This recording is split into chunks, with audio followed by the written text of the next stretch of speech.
Hello, everybody. Yes. So, chapter 3, role of risk stakeholders. Who are stakeholders?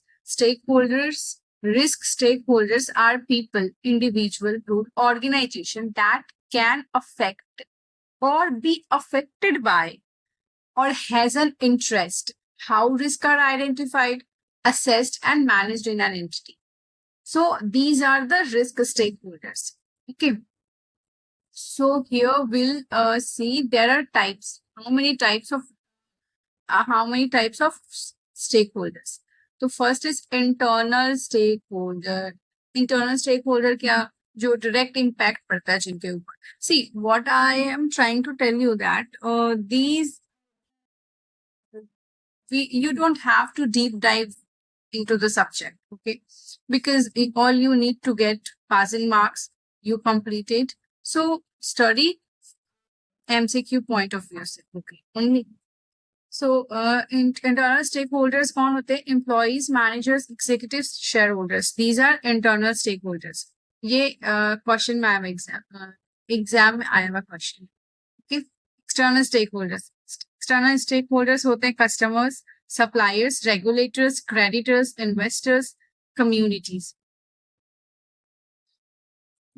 Now here, regulatory authority. Regulatory authority मतलब government agencies. जब हमने एक यहाँ पे पढ़ा था ना कि जब डेफिनेशन पढ़ा तो लिखा था कि दैट कैन अफेक्ट, मतलब उनकी वजह से रिस्क जो रिस्क आए, मतलब उनकी वजह से एंटिटी अफेक्ट हो सकती है या बी अफेक्टेड. एंटिटी में कितना रिस्क है उसकी वजह से वो अफेक्ट हो सकते हैं. और has an interest in how risk are identified, कि कौन सी इंडस्ट्री कितनी रिस्की है, ये इस चीज के. तो ये जो रेगुलेटरी अथॉरिटीज है, जैसे कि मान लो ये लोग काफी लॉज एंड रेगुलेशंस बनाते हैं, तो अगर हमारा जो गवर्नमेंट एजेंसीज है जो लॉज और स्टैंडर्ड्स सेट करते हैं, वो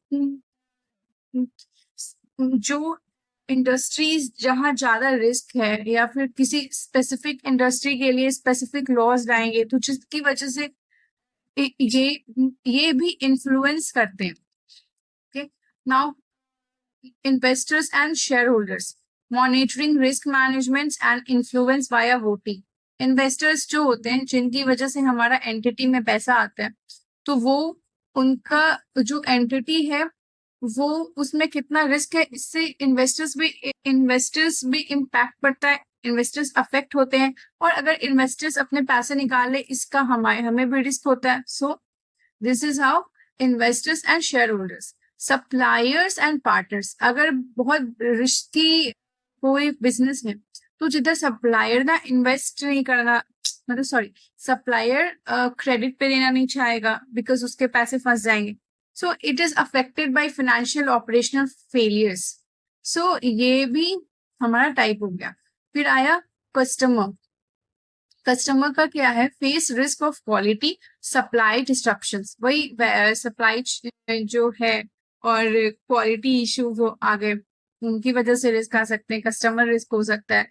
लोकल कम्युनिटीज, जैसे कि काफी पोल्यूशन हो रहा है, जिस अगर कोई फैक्ट्री है जिसकी वजह से, तो वो लोकेलिटी में एक सोशल रिस्क आ गया, ये हो गया. एंड कॉम्पिटिटर्स इनडायरेक्टली अफेक्ट करते हैं. लाइक कॉम्पिटिटर्स ने कोई नई पॉलिसी लगाई तो उनके रिजल्ट से हम देख सकते हैं ना कि ये रिस्क स्ट्रेटजीज जो उन्होंने लगाई वो कितनी इम्पैक्टफुल रही, तो उससे हमारा इनडायरेक्टली बेनिफिट हो सकता है.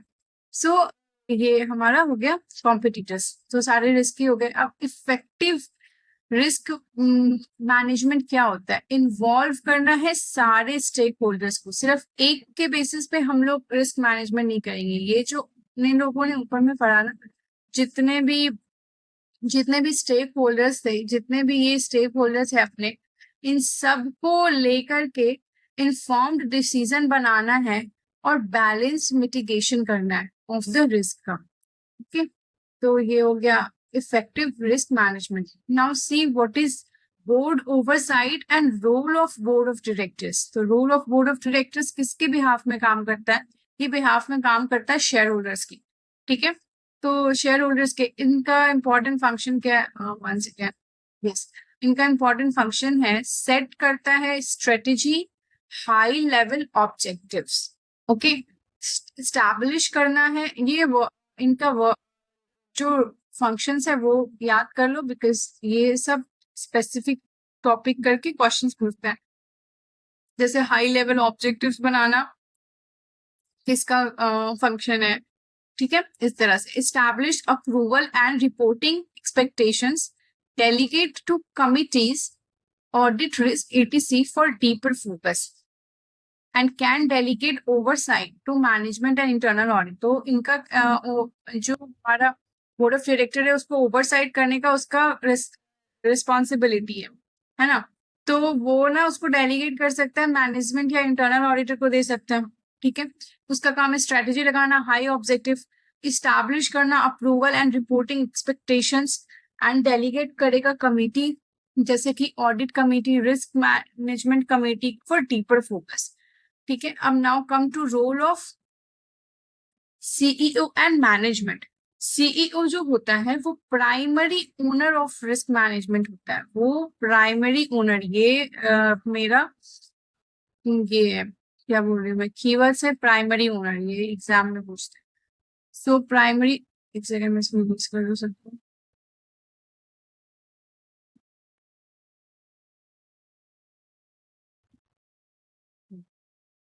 ओके, अब की रिस्पॉन्सिबिलिटीज क्या है सीईओ की? तो assume full ownership of the risk management policy, system and processes.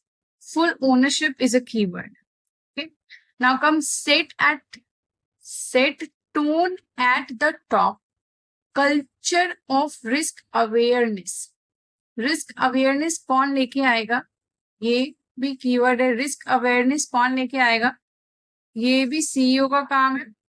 Full ownership, setting setting at the top, set tone at the top, that culture of risk awareness, establish करना है formal risk management functions, okay ठीक है। Assign करना है, assign specific risk management responsibility to senior team, seek functions heads support in identification, assessment and mitigation of risk, okay, in short completion and monitoring of risk management objectives. अभी ये risk management objectives जो थे उनका completion and monitoring ensure करना है, and report periodically to board, ठीक है। याद रखना सीईओ जो है वो रिपोर्ट पीरियोडिकली टू बोर्ड है ना, ठीक है। नाउ अगेन उसके बाद है इम्पोर्टेंस। इम्पोर्टेंस क्या है? इम्पोर्टेंस जो है CEO support determine whether risk management business imperative. अब यहाँ पे ये चीज देखो दैट अगर जो सीईओ है ना वो परफॉर्म कर रहा है पर्सनली, ठीक है, तो उससे क्या होगा? बिजनेस इम्परेटिव होगा, ठीक है, वो वैल्यू एड होगा, लॉन्ग टर्म सस्टेन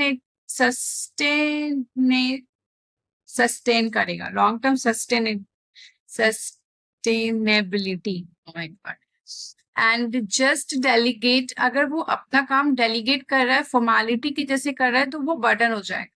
तो ये भी कीवर्ड है दैट बिजनेस इम्परेटिव कब होगा? जब वो पर्सनली परफॉर्म करेगा, पर्सनली परफॉर्म करेगा एंड एड वैल्यू हो जाएगा। अगर पर्सनली परफॉर्म करेगा तो वैल्यू एड होगा, लॉन्ग टर्म सस्टेनेबल होगा एंड डेलीगेट कर देगा फॉर्मेलिटी, तो फिर वो बर्डन हो जाएगा, ठीक है।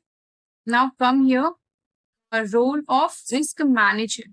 रिस्क मैनेजर का क्या रोल है? रिस्क मैनेजर का रोल है ना पे role of risk manager and risk owner. Risk manager जो होता है उसका रोल ऑपरेशनल फोकस पे होता है, मतलब ऑपरेशनल। तो यहाँ पे आ जाएगा अपना, वन सेकेंड, या तो जो ऑपरेशनल फोकस करना होता है उसको, जो analysis, assessment, control of risk of financial, security and operational domain में जो रिस्क है उसको एनालाइज करेगा, असेसमेंट करेगा एंड कंट्रोल ऑफ रिस्क। ठीक है, रोल्स एंड रिस्पॉन्सिबिलिटीज में क्या है, ये जो ऑपरेशनल लेवल का इनका काम होता है ना, उनका रिस्पॉन्सिबिलिटी होता है strategy banana, processes banana, processes and system for risk management, responsible है डेवलप करने के लिए स्ट्रेटेजी। ओके, ये मैनेजर का काम। अभी क्या करना है, अपने लोग ये कीवर्ड वाइज ही पढ़ते रहेंगे। तो मैनेजर का और क्या यहाँ पे रिस्पॉन्सिबिलिटीज है, that identify and analyse impact of risk, तभी तो अपने रिस्क स्ट्रेटेजी बनाएंगे। Impact of risk on organisation, employees, public and environment. Okay, balance retention programme with insurance, ये सब कीवर्ड्स है। जैसे एक एक चीज, जैसे retention programme, impact of risk, impact of risk इधर आएगा कि prepare risk management and insurance budget, budget आएगा, अलोकेट कॉस्ट आएगा, maintain records, review contracts, new programme for loss insurance implications, control claim settlement with fairness, control claim settlement with fairness, equitable होना चाहिए, fair होना चाहिए जो settlement है। Okay, उसके बाद जो ओनर है, मैनेजमेंट के बाद ओनर्स, ओनर का क्या है यहाँ पे, अकाउंटेबिलिटी एंड रिस्पॉन्सिबिलिटी। तो जो ओनर्स होते हैं वो usually senior leaders are the owners. अब ओनर्स का काम क्या है यहाँ पे, owners yes roles, they can be considered as primary point of contact for overseeing the effectiveness of risk mitigation strategies, collaborating with other personnel involved in risk management activities and ensuring overall project success. Okay, ultimately इस पे आ जाता है।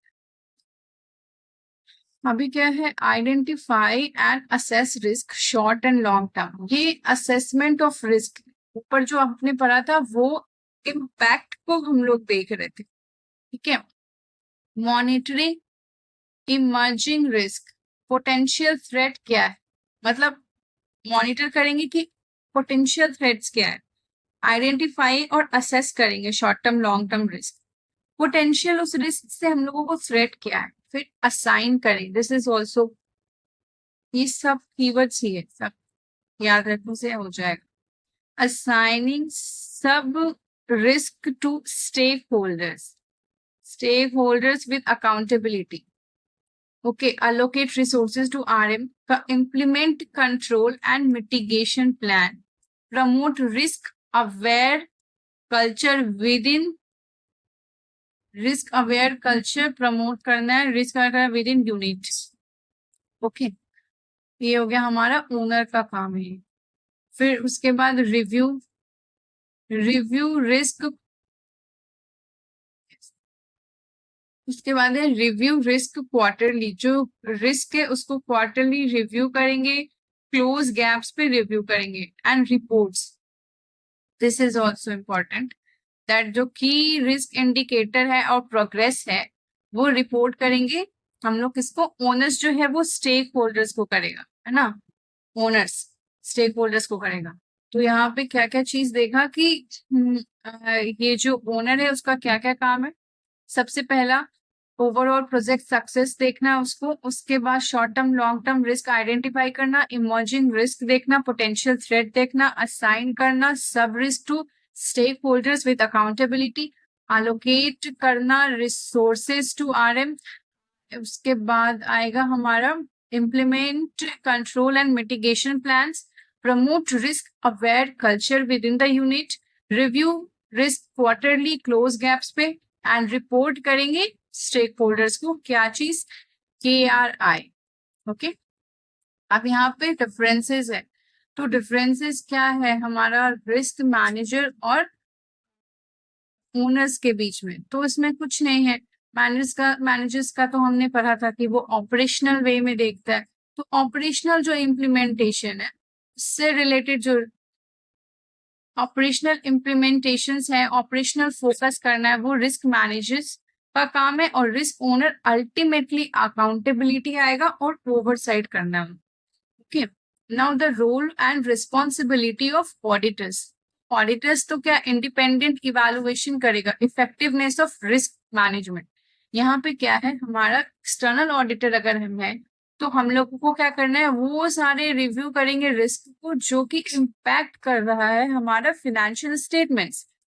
Okay, provide करेंगे independent feedback, board को independent feedback देंगे than authentic enterprise risk management information sources. Now जो internal auditor होगा, जो इंटरनल ऑडिटर है वो तो इंटरनल ऑडिटर का क्या काम होता है, वो गवर्नेंस को देखता है, इवैल्यूएट करता है, रिस्क को इवैल्यूएट करता है, कंट्रोल मेजर्स क्या लगाया उसको इवैल्यूएट करता है, वो मॉनिटर करता है कंप्लायंस, इंश्योर करता है कि exposure are addressed and reported. फिर वो असिस्ट भी करेगा बोर्ड एंड मैनेजमेंट को by independent assessment of risk management का इफेक्टिवनेस। तो जो इंटरनल ऑडिटर होता है वो इवैल्यूएट करता है गवर्नेंस को, रिस्क को एंड कंट्रोल मेजर्स को इवैल्यूएट करेगा, मॉनिटर करेगा कंप्लायंस हुआ है कि नहीं, एक्सपोजर्स को इंश्योर करेगा कि एड्रेस रिपोर्टेड, और असिस्ट करता है board by independent assessment of effectiveness. Okay, now come to MCQs, है ना। तो एमसीक्यूज में है कि सबसे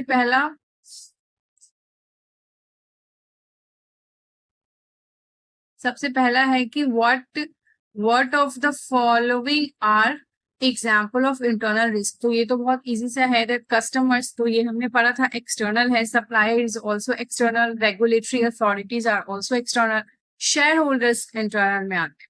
ठीक है, which of the following stakeholders, which of the following stakeholder the quality issues, supply chain disruptions and other risks are associated।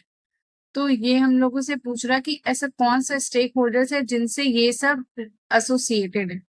तो ये क्या होगा ना, जब पूछ रहा क्वालिटी इश्यूज, सप्लाई चेन, मतलब कि हम लोगों को डिलीवर करना है गुड्स, तो उन सब से रिलेटेड जो रिस्क है क्वालिटी से रिलेटेड है तो फिर कस्टमर्स आएगा। इसको क्या है ना, इन्वेस्टर्स को तो वो तो पैसे लगाते हैं, क्वालिटी इश्यूज नहीं। सप्लायर्स तो हमें प्रोडक्ट्स, हमें रॉ मटेरियल्स प्रोवाइड कराते हैं। रेगुलेटरी अथॉरिटी तो लॉज एंड रेगुलेशन सेट करते हैं। Now come to 3, which of the following takes specific actions such as assumptions of complete overall ownership। हमने पढ़ा था ना overall ownership किसके किस See, which of the following takes specific actions such as assumption of complete overall ownership of risk management and the attendant policies, system and process। तो overall ownership जो keyword पढ़ा था हमने किसके अंदर पढ़ा था, सीईओ, है ना। तो इसका आंसर है सी। If you want to see, I can show you here. See, full ownership and wait, full ownership. Now come here. Question number 4, question number 4 में क्या बोल रहा है ना कि विच of the following is not what, which of the following is not role of risk manager. तो risk manager का क्या रोल नहीं है इनमें से।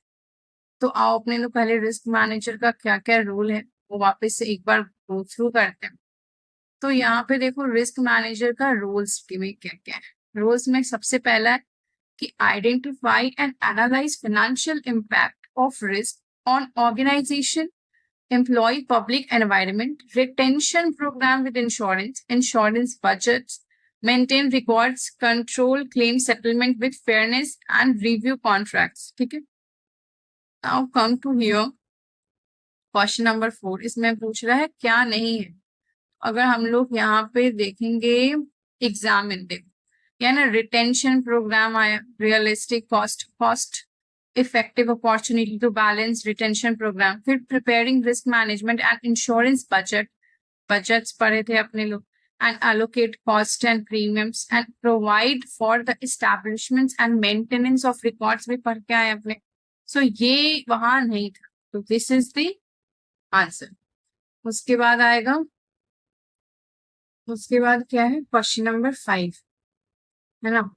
तो क्वेश्चन नंबर 5 में क्या है, ये I will write again for you.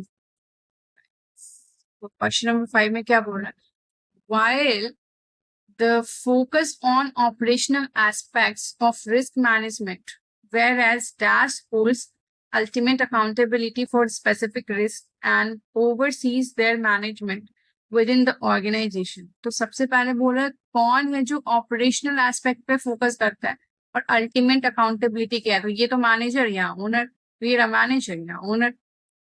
So so here ये खत्म होता है chapter 3. And if you find it helpful, then you guys can like, share, and subscribe. Okay. So